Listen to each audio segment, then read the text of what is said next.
I'm Neil Schofield from Worcester Bosch and I look after the external affairs.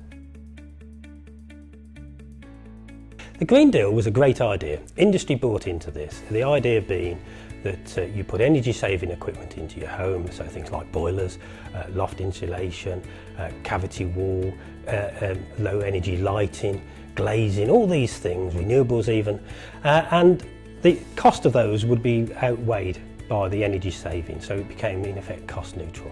Great idea, everyone bought into it, it should have worked.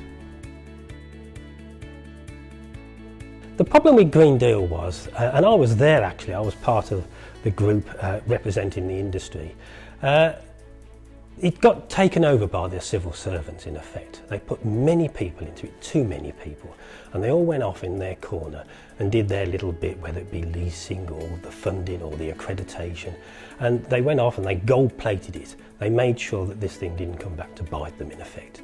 And so when you put all those little bits together, you ended up with a camel, and it just became unworkable and it was just full of red tape in the end.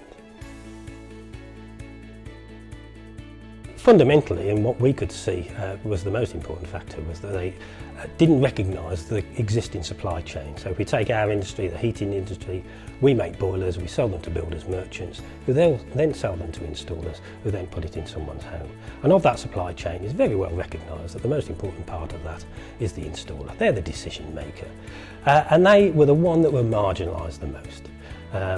They introduced 2 extra steps within that supply chain. They wanted a Green Deal provider who supplied the money in effect, and also a Green Deal assessor to check over what was needed in the property. The one person they didn't consider was the installer, and that was the reason why it failed. The installer was marginalised.